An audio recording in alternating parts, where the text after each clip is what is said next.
नमस्कार, आप देख रहे हैं डीपीके न्यूज और मैं हूं आपके साथ अदिति। किसानों का मसीहा, जाट हितैषी नेता हनुमान बेनीवाल आज अपना 49वां जन्मदिन मना रहे हैं। 2 मार्च 1972 को रामदेव चौधरी के घर एक महान हस्ती ने जन्म लिया। नाम रखा गया हनुमान। आज अगर राजस्थान की राजनीति में कोई बलशाली नाम है तो वो है हनुमान बेनीवाल, राजस्थान का सर्वमान्य नेता। लेकिन मुश्किलों भरे इस दौर में शुरू से लेकर अब तक का सफर इतना भी आसान नहीं था। मुश्किलों का दौर था और संघर्षों से गुजरते हुए हनुमान बेनीवाल छात्र नेता से चलकर संसद तक पहुंचे। हनुमान बेनीवाल के ननिहाल के लोग उन्हें बहुत प्यार देते थे, इसलिए वे ज्यादातर समय ननिहाल में ही रहा करते थे।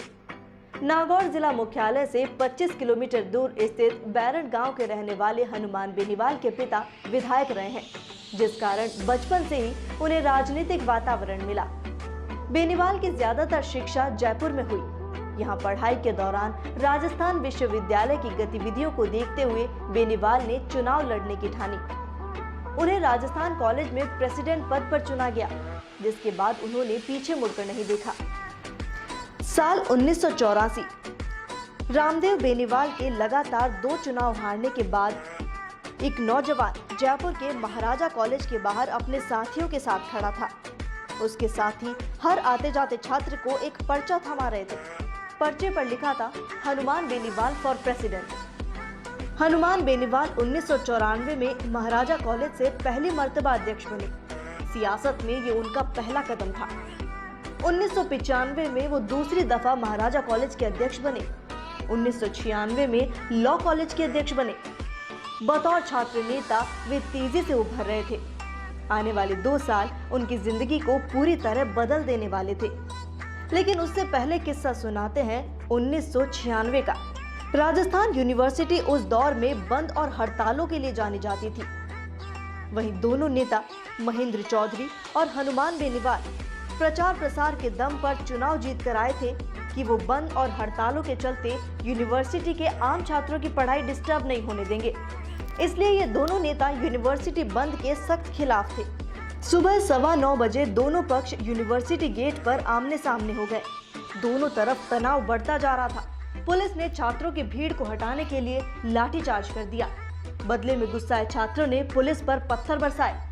करीब 3 घंटे तक चली इस लाठी बाटा जंग में दोनों तरफ के कई लोग घायल हो गए और पुलिस ने 1 दर्जन से ज्यादा छात्रों को गिरफ्तार किया।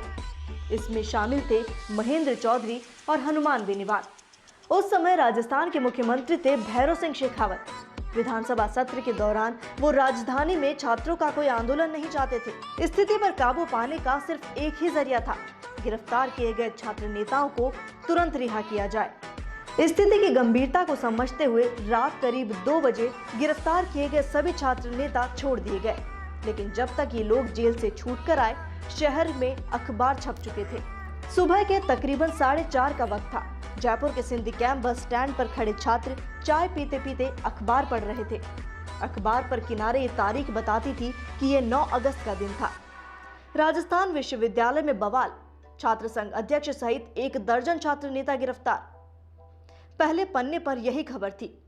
ये छात्र इस खबर की एक एक लाइन पढ़ रहे थे और ठहाके लगाकर हंस रहे थे। यही छात्र रात 2 बजे जेल से छूट कर आए थे। इसके बाद जेसी बॉस हॉस्टल कांड के विरोध में किए गए प्रदर्शन के चलते हनुमान बेनीवाल छात्रों के बीच और लोकप्रिय हो गए। 1997 में हुए छात्र संघ के चुनाव में दोनों बड़े छात्र संगठनों एनएसयूआई और एबीवीपी का दामन थामने की बजाय वे निर्दलीय लड़े और बड़े आराम से चुनाव जीत गए। वर्ष 2003 में पहली बार ओम प्रकाश चौटाला के पार्टी इंडियन नेशनल लोक दल से नागौर के मुंडवा विधानसभा से चुनाव लड़कर वे दूसरे स्थान पर रहने वाले बेनीवाल वर्ष 2008 में भाजपा से विधायक बने।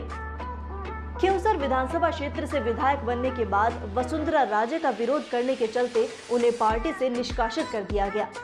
इसके बाद बेनीवाल ने जिस तरह भाजपा और कांग्रेस का विरोध किया, आमजन उन्हें पसंद करने लगे। खासकर युवाओं में बेनीवाल ज्यादा लोकप्रिय हुए। किसान और युवा की बात करने वाले बेनीवाल और उस कार्यक्रम, आंदोलन और सम्मेलन में शामिल हुए जो सरकार के खिलाफ किसानों और युवाओं से जुड़े थे। भाजपा से अलग हुए हनुमान बेनीवाल ने विधानसभा चुनाव 2018 के पहले राजस्थान में जहां तीसरे मोर्चे के रूप में अपनी अलग पार्टी रालोपा का गठन किया, साथ ही 58 विधानसभा सीटों पर प्रत्याशियों को चुनाव मैदान में उतारा और 3 विधानसभा सीटों को जीतकर राजस्थान में अपनी मौजूदगी दर्ज करा दी। बेनीवाल का सफर अभी थमा नहीं है, ये संघर्ष अभी भी जारी है। किसान और युवाओं के बीच लोकप्रिय नेता लगातार संघर्षरत है और बेनीवाल अपने मुकाम को छूते चले जा रहे हैं। वर्तमान में राजस्थान में सर्वमान्य नेता बने हैं, लेकिन यहाँ तक पहुँचना इतना आसान नहीं था।